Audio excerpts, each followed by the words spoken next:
마태복음 21장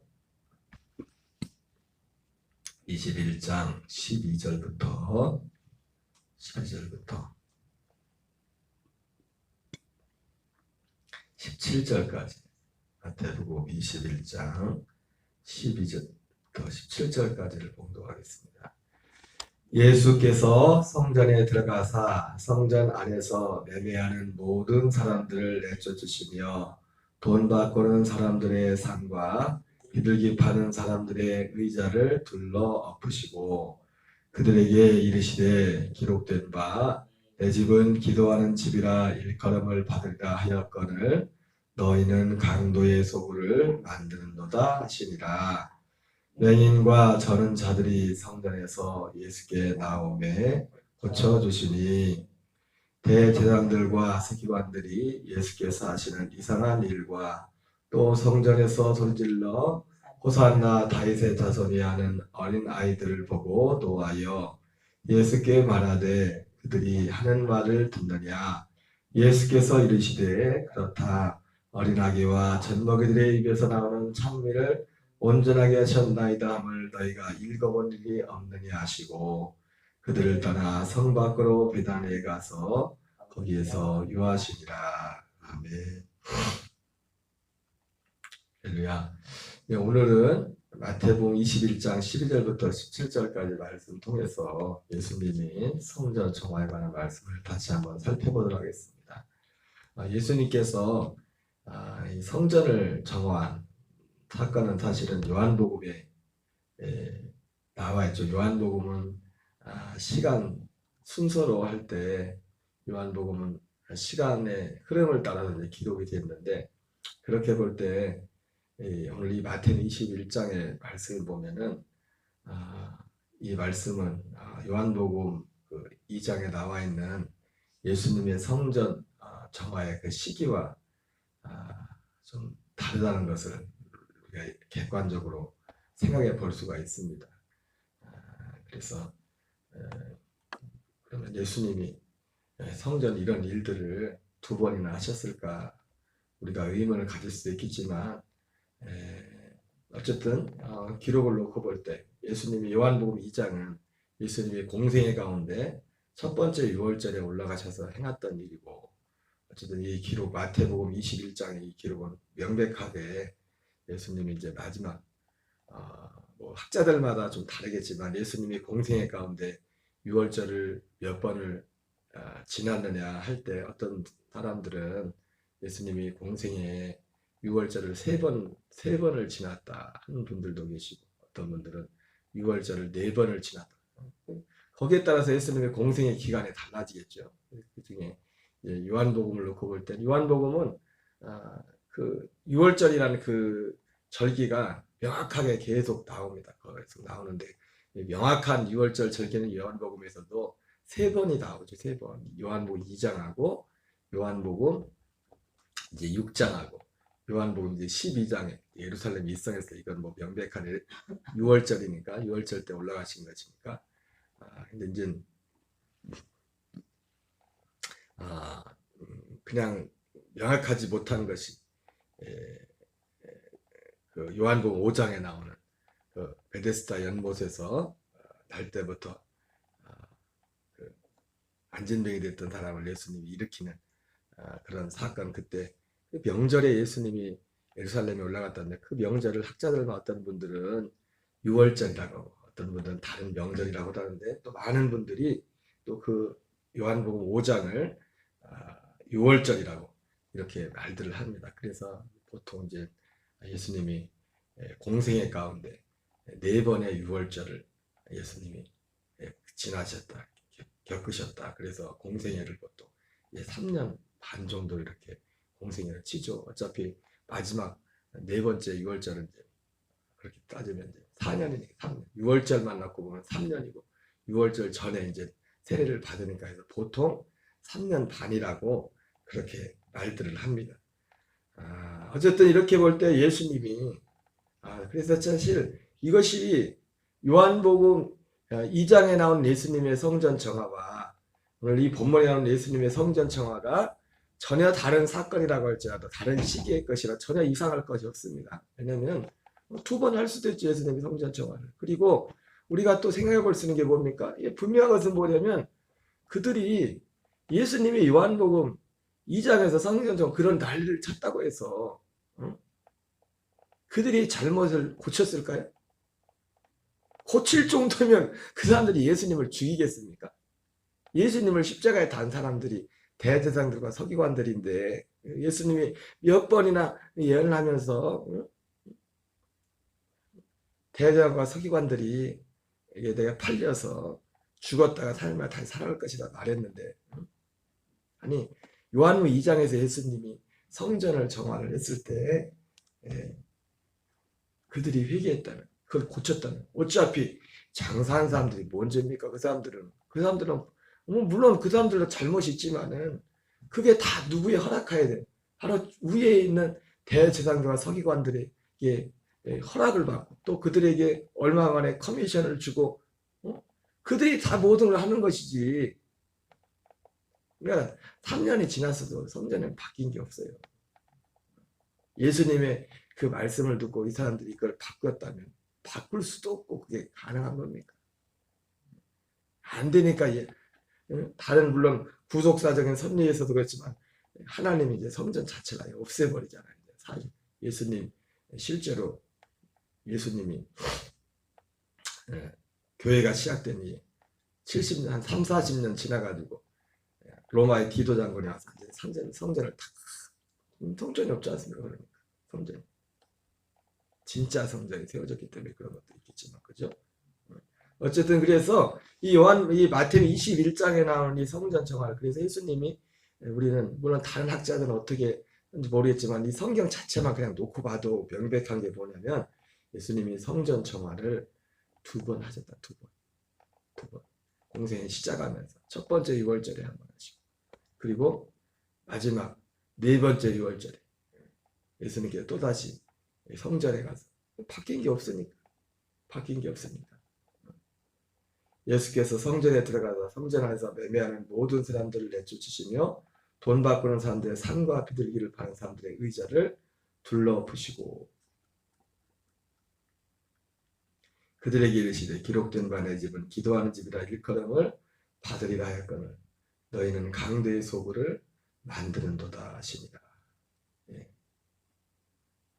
이렇게 오늘 굉장히 짤막하게 기록이 되어 있습니다. 어쨌든 6월절에 첫 번째 6월절 예수님이 시작과 마지막이 이 성전을 정화하는 사건에서 또 성전을 또 정화하는 사건으로 예수님의 공생애가 끝나는 걸 보게 됩니다. 우리가 아시다시피 이 예수님이 요한복음 2장에서 오늘 마태복음에서는 굉장히 짤막하게 간략하게 기록이 되어 있지만 요한복음에서는 이 성전에 대해서 말씀하시면서 사람들이 이 예수님이 하는 이 행동을 보고서 사람들이 대제사장 서기관들이 문제를 거니까 네가 무슨 권한으로 이런 짓을 하느냐 했을 때 예수님이 말씀하시죠. 이 성전을 헐라 내가 사흘 만에 다시 세우리라. 예수님이 그렇게 말씀하셨어요. 그러니까 예수님이 이 공생이 어떻게 보면 6월절이라는 명절 아무 때나 한 게 아니라 6월절이라는 명절 예수님이 6월절에 어린 양으로서 십자가에 이제 달리실 텐데 이 6월절 절기에 와서 이 성전에 들어가서 이 성전을 정화하는 이 사건을 예수님이 6월절 어린 양으로 돌아가시는 목적이 바로 하나님의 성전을 세우기 위함이라는 것을 말씀해주고 있습니다. 예수님 자신이 성전입니다. 내가 이 성전을 헐라 내가 사흘 만에 다시 세우리라.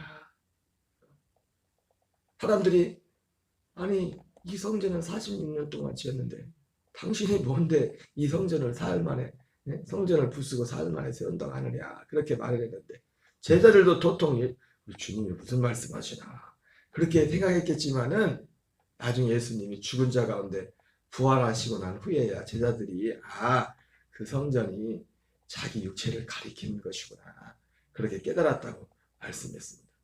여러분 하나님의 모든 목적은 다른 것에 있는 것이 아니라 바로 이 성전을 세우는 것입니다. 이 성전. 하나님의 목적이 이것입니다. 물론 이 성전이 이제는 예전에는 성막이 있었어요. 성막과 성전의 차이가 뭐라고 했죠? 성막과 성전의 차이를 굳이 카메라로 따진다면 이동식, 고정식. 성막은 이동하는, 성전은 한 곳에 이제 고정된 그런 것이었어요. 여러분, 그래서 오늘 우리 교회의 사명도 결국은 무엇이냐면 이 성전을 세우는 것이 성전. 이 성전이 지금은 사도 바울은 어떻게 표현합니까? 그리스도의 몸된 교회를 세우는 것. 그리스도의 몸된 교회. 그리고 이 성전을 세움으로 거기서 오늘 예수님이 내 집은 기도하는 집이라 일컬음을 받으려 하였는데 우리의 진정한 기도는 그래서 어제 이 성전 그리스도의 몸된 교회에서 성전이 이루어지는 겁니다. 그러니까 우리의 기도도 이 성전에 들어가면 이 그리스도의 몸된 교회, 그리스도의 몸 안에 우리가 들어가게 되면 기도도 달라지는 거죠. 마태복음 6장에 그러니까 우리의 기도는 이제 뭐만 남아요? 하나님의 나라와 의를 구하는, 하나님의 아들의 생명으로 사는 그 모든 것이 기도가 거기에 이제 너희는 무엇을 먹을까 무엇을 마실까 이것은 다 이방인들이 구하는 것이 너희는 먼저 그의 나라와 그의 의를 구하라. 그리하면 이 모든 것을 너희에게 더하시니라. 기도 자체가 그러니까 예수님이 내 집은 기도하는 집이라 성전에서 기도했죠. 성전에서 한나도 성막에 회막에 와서 기도할 때 하나님이 한나의 기도를 들으시고 사무엘을 허락해 주었던 거죠. 내 집은 기도하는 집이라 일컬음을 받으려 할거늘 너희는 강도의 소굴을 만드는도다. 어쨌든 여기서 중요한 건 뭐냐면 하나님의 모든 관심은 주님의 모든 관심은 이 성막, 성전을 세우는 거예요. 성전. 그래서 하나님이 우리에게 무언가를 허락하시. 이 성막에 모든 관심이 다 있습니다. 어제 어떤 목사님 강의를 듣다 보니까 그 성막에 대해서 이 성막에 관한 말씀이 제일 처음 나오는 데가 어디냐고 그 목사님이 말씀하는데 출애굽기 창세기 15장에 하나님이 아브라함에게 약속했던 아브라함에게 거기 성막에는 사실 단어가 안 나오는데 아브라함에게 그 예언의 말씀을 주죠. 이스라엘 자기 후손이 애굽에서 종이 돼서 400년 동안 종살이하다가 그리고 내가 그 민족을 징치하리. 그러면서 거기에 특별히 창세기 15장 14절 15절 그 내용에 보면은 내 백성이 큰 재물을 가지고 나올 것이다. 그렇게 말씀. 큰 재물을. 그래서 바로 큰 재물을 가지고 나오리라 하는 그 대목을 보면서 이게 성막에 제일 처음 나오는 내용입니다. 성막에 관한. 아니 큰 재물하고 성막하고 무슨 관계가 있어요. 그랬더니 관계가 있대요. 성막을 지으려면 그 재물이 있어야지 성막을 지으려면. 그래서 성막을 짓는데 하나님이 이 시내산에 올라가서 이제 모세에게 율법과 성막에 대한 설계도를 주셨는데 그리고 이제는 이 출애굽기는 사실은 성막 거의 절반 이상이 성막 얘기죠. 성막 설계도 받은데 그래서 같은 내용이 두 번 나와요. 두 번. 성막에 대한 설계도가 두 번 나오죠. 한 번은 성막 짓기 전에 성막 짓기 전에 받은 설계도 그리고 두 번째는 똑같은 내용이 또 반복되죠. 하나님이 가르쳐준 그대로 이대로 똑같이 지었다고. 사실 그 내용에서 보면은 우리는 그냥 글을 읽으면 이게 뭔 내용이야 이거. 그림으로 성막 지은 걸 보면 그냥 쉬운데 글로 이렇게 보니까 힘들기도 하고 그래서 두 번 나오는데 첫 번째는 그러죠. 이제 이렇게 성막 지으라 본 거고 그리고 두 번째 나오는 성막 설계는 보여줘 그대로 졌다고 그 얘기를 기록해 놓은 거예요 사실. 그래서 설계도를 하나님이 모세에게 주고 나서 치려면 이제는 이 필요한 재료가 있지 않습니까? 얼마나 비싼 것들이 많이 들어갔습니다. 그래서 다 가지고 오라고 하는데 사람들이 너도 나도 다 가지고 와서 이제 그만 가져와 그 정도로 사람들이 많이 갖다 놔서 성막을 건축하게 되는데 그만 가져와라고 할 정도로 그 목사님 그래서 자기도 큰 교회를 이게 제가 아는 교회입니다. 그 교회가 큰 교회인데 교회를 산 게 아니라 일반 건물을 사서 교회로 리모델링을 했는데 자기는 그 성경을 볼 때마다 시험이 든다. 모세는 그만 가자 했는데 하나님 차별하시냐고 나 앞으로 이 성경 안 읽겠다고 이 구절은 내가 안 읽는다고 뭐 지금은 빚을 얼마나 갚았나 모르시겠는데 이자만 그때 당시 한 달에 6천만 원씩 이자를 냈다니까 1년에 이자만 7억 2천만 원 큰 교회예요. 건물이 굉장히 큰 교회. 그랬더니 목사님이 어느 날 그러더래요. 하나님 야 너 보고 모세처럼 목회하고만 할 수 있겠냐? 그랬더니 그 얘기 듣고서 혼자 그랬대요. 혼자 개인적인 고백이죠. 그랬더니 제가 생각해보니까 모세처럼 목회 못하겠대. 그래서 하나님이 그랬대. 하나님 차별하세요. 차별하시. 요는 뭐냐면 그 말씀을 하나는 게 아니라 성막이 하나님이 이스라엘 백성 그러니까 성막에 대한 내용이 혹은 제물에 관한 게 나오는데 왜 그 창세기 15장 14절 15절을 성막의 내용 말씀이 처음 나오는 것이라면 그 큰 제물이라는 것이 성막을 짓기 위해서 하나님이 이스라엘 백성들을 애굽에서 나올 때 10가지 재앙을 그렇죠? 10가지 재앙. 그런데 물론 이건 유대인적인 히브리적인 사고예요. 히브리적인 사고.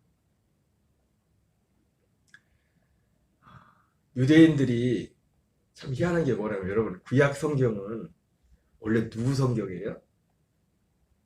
이것도 참 신비한 거죠. 그죠? 구약 성경은 우리 예수 믿는 사람이 쓴 게 아니잖아요. 그죠? 유대인들이 쓴 거란 말이에요. 근데 아이러니하게도 유대인들은 예수님을 안 믿죠. 그죠?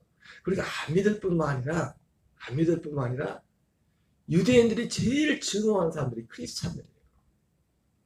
그런데 우리가 유대인들의 성경을 갖다 우리가 우리 성경이라고 쓰고 있단 말이에요. 신앙을 합쳐서. 그런데 유대인들이 아무 말도 안 해요. 뭐라고 안 하잖아요. 참 이것도 신비해요. 그죠? 이게 사실 보통 사건이 아니거든요. 우리가 유대인의 경전을 갖다 우리 성경이라고 쓰고 있다. 원래는 유대인의 경전인데. 물론 우리가 이 유대인의 경전했던 이 성경을 갖다 우리 성경이라고 쓰는 이유는 이제 분명하죠. 그리스도에 대해서 말씀. 이것도 예수님에 대한 이것이 연결된, 물론 유대인들이 그걸 안 믿어서 그렇지. 근데 어쨌든 유대인들은 아무 말도 안 해.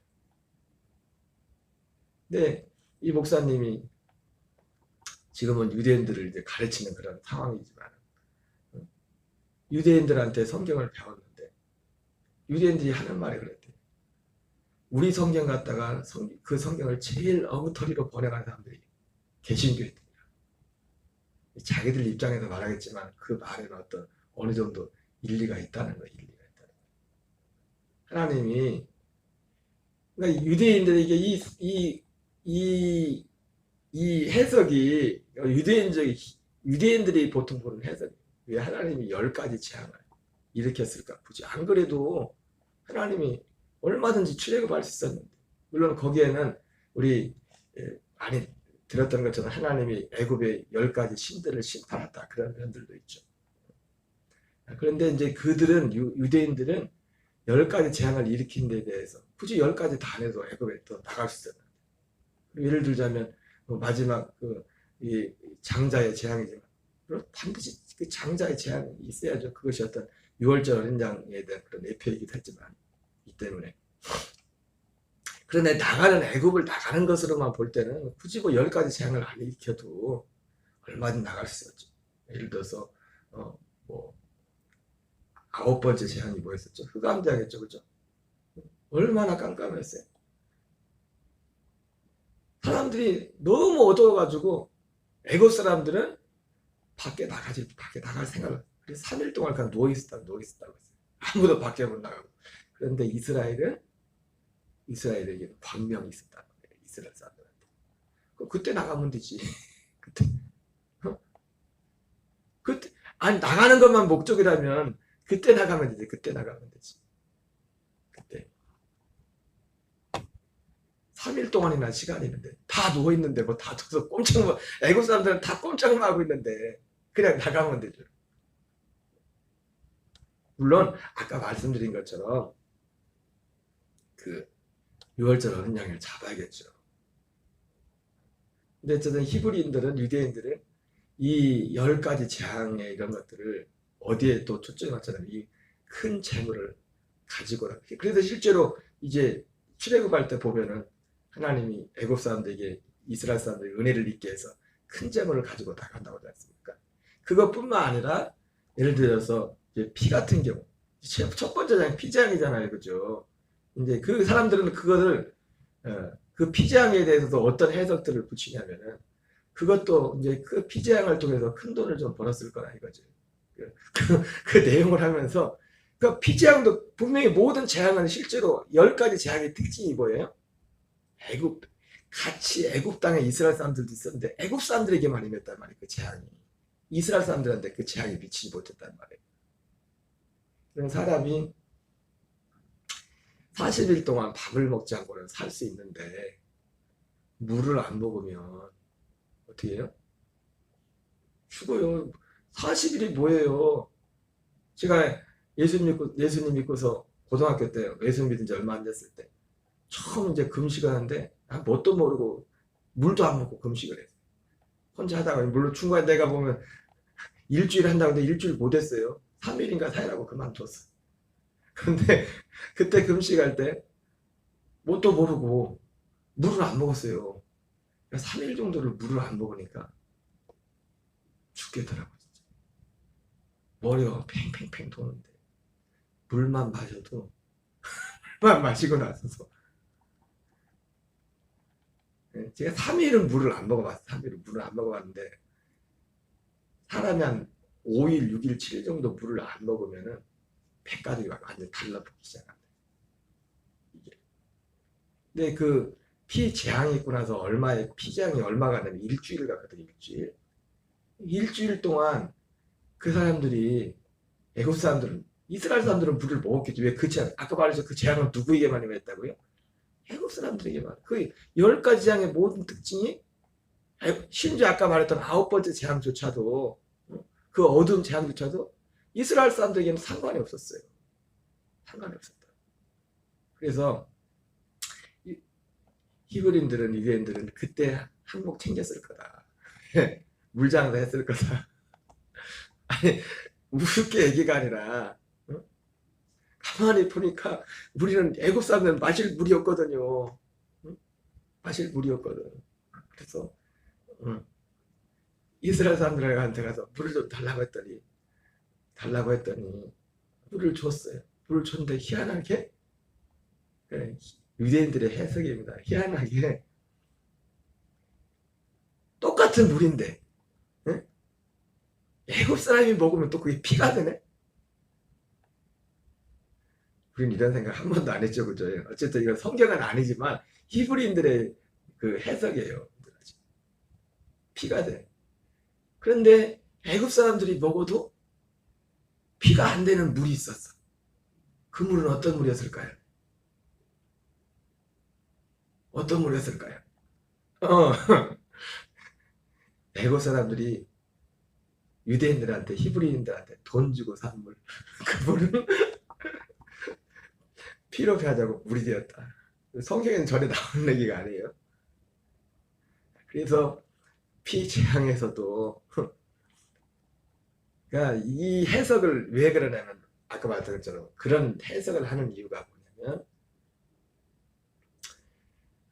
여러분 엉터리 해석일지도 모르겠지만 이스라엘이 이 백성이 거기에서 아브라함에게 약속했던 것처럼 큰 재물을 가지고 나오리라.